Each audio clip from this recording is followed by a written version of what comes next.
नमस्कार दोस्तों, हमारे short hand lab Prayagraj channel पे आप सबका बहुत बहुत स्वागत है। मैं आपको जनरल डिक्टेशन प्रोवाइड करूंगा जिसकी स्पीड होगी 90 to 100 वर्ड्स पर मिनट। 840 वर्ड के डिक्टेशन है। आप लोग रेडी हो जाएं। Start. Sir, this is a very simple measure. On 23rd March 2000, as the House is aware, there was a proclamation by the President, and accordingly, the President took over the administration of that state. And as the House is also aware, the legislature was dissolved. According to the Constitution, the power of legislation naturally vests in Parliament unless Parliament delegates that power to the President. Article 357 of the Constitution enables Parliament to confer the powers of legislation on the President, and therefore this bill has been brought forward for the purpose of giving to the President the power of making laws for that state. It has been found necessary that this power should be conferred on the President because there has been considerable congestion of work before both the houses of Parliament, while so far as the work of legislation before the Kerala legislature was concerned, there was very heavy work there. In fact, as many as 23 bills were pending before the Kerala legislature when it was dissolved. I may point out to the House that there were so many as 16 official bills and 7 non-official bills. Out of these 16 official bills, in respect of 5, the Select Committee has submitted its report in the legislature. In respect of 9 bills, the matter was pending with the Select Committee, and the remaining 2 bills had been taken up for consideration, but before they became law, the legislature was dissolved. So far as the non-official bills were concerned, 3 bills were pending with the Select Committee and 4 bills had been introduced before the dissolution of the Kerala legislature. Out of these bills, there are certain which have to be immediately legislated because they are of considerable importance.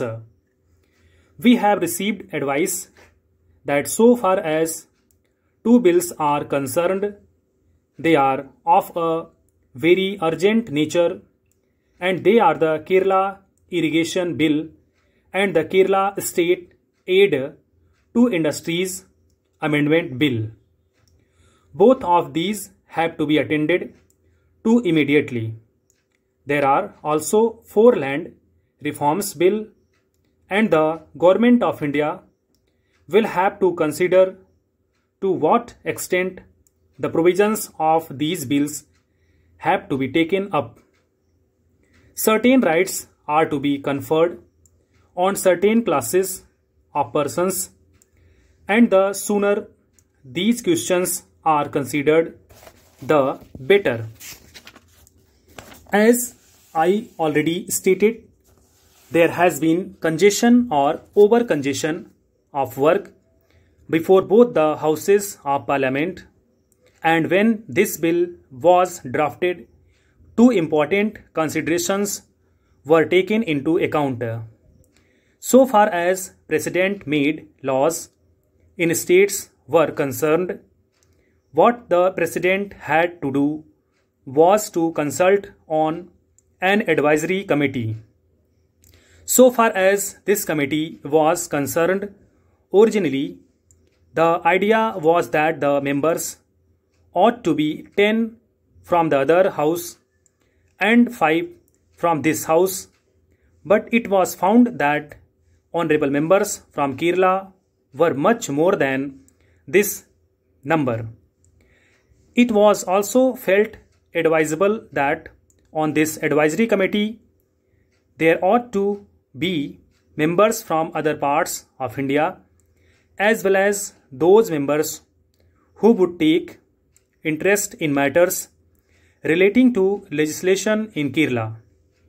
Therefore, the government accepted an honorable member's view in the other house, and the strength has been increased from 10 to 14 so far as the other house is concerned, and from 5 to 7 so far as this house is concerned. The total number of members from Kerala in both the houses is 12 plus 6. It is possible, therefore, to appoint some other members also, and this power has been given to the Speaker in the other house and to the Chairman in this house. Therefore, you will find that we shall have an advisory committee of 21 honorable members of both houses of Parliament who will be ordinarily consulted except when the matter is of a very urgent nature, calling upon the President to make a law absolutely immediately. So, barring such instances, which may not be many ordinarily, you will find that the President will consult the advisory committee before the undertakes the work of making laws for the state. This is one safeguard according to which the wishes of the honorable members on this committee will be taken into account. Secondly, there is another safeguard that has been introduced. After the President has made the laws, copies of such enactments will have to be placed on the table of both the houses of Parliament, and thereafter it would be open to the Parliament to consider them and suggest any amendments. If, for example, one house suggests certain amendments and then those amendments are accepted by the other house, then naturally it is incumbent on the President to issue another ordinance accepting the modifications or the amendments suggested jointly by both houses of Parliament together.